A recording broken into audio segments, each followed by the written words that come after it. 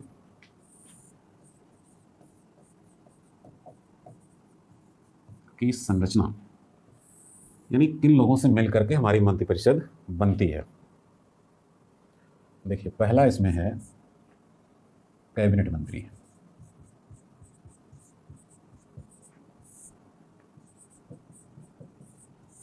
इसके नीचे आते हैं राज्य मंत्री, और इसके नीचे आते हैं उपमंत्री। एक और होते हैं राज्य मंत्री स्वतंत्र प्रभार।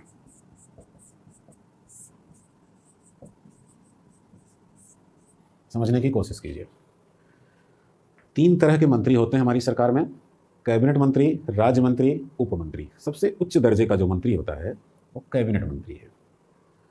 उनको उसी विभाग में सलाह देने के लिए, सहायता देने के लिए राज्य मंत्री होते हैं, और उनको सलाह व सहायता देने के लिए उपमंत्री होते हैं सहायक के तौर पर।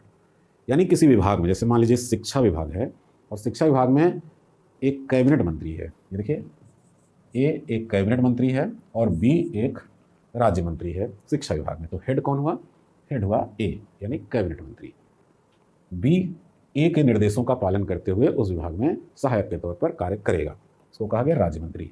अगर उपमंत्री हैं तो वो भी हो सकते हैं, आवश्यक नहीं है। अब देखिए, लेकिन संविधान में कोई भी ऐसा प्रावधान नहीं है कि हर विभाग में कैबिनेट और राज्य दोनों मंत्रियों की नियुक्ति होगी। ऐसा हो सकता है कि किसी विभाग में कैबिनेट मंत्री की नियुक्ति ही ना हो। अब शिक्षा विभाग में कौन बचा? बी, यानी कि राज्य मंत्री। अब इस विभाग का हेड कौन होगा? राज्य मंत्री। यानी कि राज्य मंत्री होते हुए ही यह अपने विभाग का हेड हो जाएगा। यानी पहले ये ए के निर्देशों का पालन करते हुए कार्य कर रहा था, अब यह स्वतंत्रता पूर्वक निर्णय लेगा, तो इसको कहा जाता है राज्य मंत्री स्वतंत्र प्रभार। दूसरे शब्दों में जान लीजिए कि किसी विभाग में अगर राज्य मंत्री को ही हेड बनाया गया हो, उसके ऊपर कोई कैबिनेट मंत्री ना हो, तो वह राज्य मंत्री स्वतंत्र प्रभार वाला राज्य मंत्री कहलाता है। ये मंत्रियों की जितनी संख्या होती है, इन सब को कहा जाता है मंत्री परिषद, और सिर्फ कैबिनेट मंत्रियों को कहा जाता है मंत्री मंडल।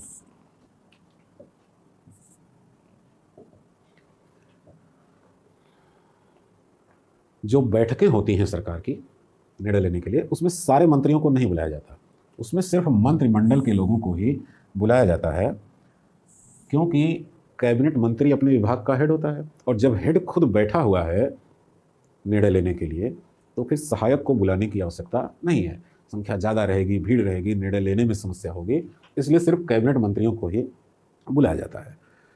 आवश्यक होने पर राज्य मंत्री स्वतंत्र प्रभार को बुलाया जा सकता है, क्योंकि स्वतंत्र प्रभार वाले राज्य मंत्रियों के विभाग में कोई कैबिनेट मंत्री नहीं है।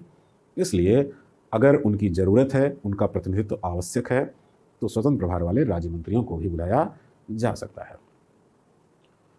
यहाँ तक चीज़ें समझ में आ गई। अब हम आते हैं अनुच्छेद 78 पर, यानी कि प्रधानमंत्री का राष्ट्रपति के प्रति कर्तव्य क्या है। अनुच्छेद 78, प्रधानमंत्री का यह कर्तव्य होगा कि, बहुत आसान है, बड़ा लिखा है पर इतना बड़ा है नहीं है, संघ के कार्यकलाप के प्रशासन से संबंधी और विधान विषयक प्रस्थापनाओं संबंधी मंत्रिपरिषद के सभी विनिश्चय राष्ट्रपति को संसूचित करे। बड़ी कठिन भाषा में आया ये, लेकिन बहुत ही आसान है। यानी कि केंद्र सरकार प्रधानमंत्री के नेतृत्व में जो चल रही है, वह जो कुछ भी कार्य करती है उसकी जानकारी राष्ट्रपति को दे दे। और दूसरा है कि राष्ट्रपति ऐसी कोई जानकारी मांगे प्रधानमंत्री से तो वह उसे दे दे। बहुत आसान हो जाता है ये। अब आइए तीसरे पर, किसी विषय को जिस पर किसी मंत्री ने विनिश्चय कर दिया है किंतु मंत्रिपरिषद ने विचार नहीं किया है, राष्ट्रपति द्वारा अपेक्षा किए जाने पर परिषद के समक्ष विचार के लिए रखे।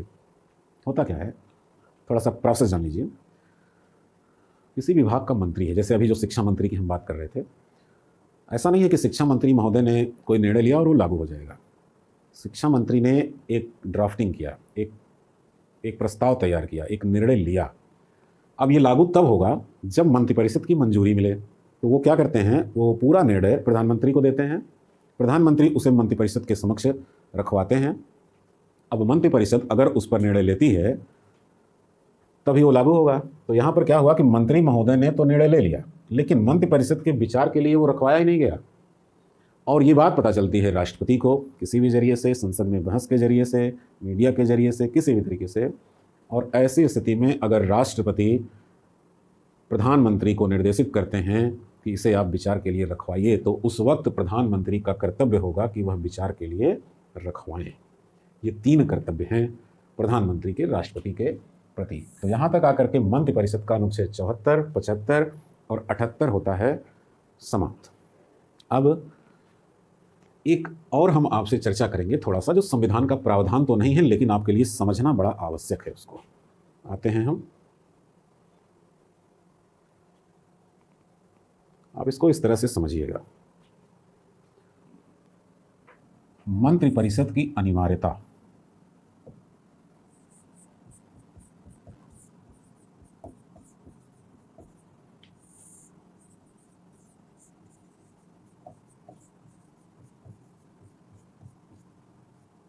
मंत्रिपरिषद की अनिवार्यता।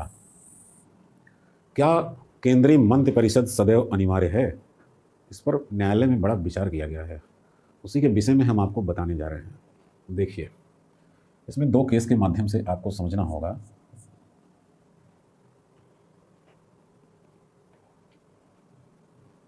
एक है UN राव बनाम इंदिरा गांधी। UN राव बनाम इंदिरा गांधी 1970 का केस है ये। और दूसरा है हरशरण वर्मा बनाम चरण सिंह 1980 का केस है। इसमें क्या हुआ था, आपने देखा होगा अक्सर कि जब लोकसभा का कार्यकाल खत्म हो जाता है, नया चुनाव होना होता है, नई सरकार के गठन की प्रक्रियाएं आगे बढ़ जाती हैं, तो ऐसी स्थिति में राष्ट्रपति द्वारा निवर्तमान प्रधानमंत्री को यह निर्देश दिया जाता है कि जब तक नई सरकार का गठन ना हो जाए तब तक आप पद पर बने रहिए और कार्य करते रहिए अपनी मंत्रिपरिषद के जरिए। 1970 में इंदिरा गांधी का कार्यकाल खत्म हुआ तो उन्हें ऐसा निर्देश दिया गया। 1980 में चरण सिंह की सरकार गई तो उन्हें भी ऐसा निर्देश दिया गया। दोनों मामले लगभग एक जैसे हैं, थोड़े बहुत बदलावों के साथ। आप मंत्रिपरिषद की अनिवार्यता पर ही ध्यान लगाएंगे। तो इन दोनों मुकदमों में UN राव और यहाँ पर हरशरण वर्मा ने सुप्रीम कोर्ट में एक याचिका दाखिल की। उन्होंने कहा कि मंत्रिपरिषद सामूहिक रूप से लोकसभा के प्रति उत्तरदायी होती है। इसका मतलब है कि अगर मंत्रिपरिषद कोई ऐसा काम करे जो कि लोकतांत्रिक नहीं है, जिसमें वो नियमों की अवहेलना करे, निरंकुशता करे, निरंकुश हो जाए, तो ऐसी स्थिति में उसे उत्तरदायी कौन बनाएगा? क्योंकि लोकसभा तो है ही नहीं और मंत्रिपरिषद बनी हुई है, उत्तरदायी तो कौन तय करेगा? प्रश्न वाजिब था, सुप्रीम कोर्ट ने इसे स्वीकार भी किया। लेकिन सुप्रीम कोर्ट ने जो जवाब दिया वो बड़ा इंटरेस्टिंग था। सुप्रीम कोर्ट ने कहा सबसे पहली बात कि अनुच्छेद 74 और अनुच्छेद 53 एक आज्ञापक अनुच्छेद है, ये आज्ञा देने वाले हैं और ये आज्ञा देते हैं राष्ट्रपति को कि आप वही करेंगे जो मंत्रिपरिषद आपको सलाह के रूप में करने को कहेगी।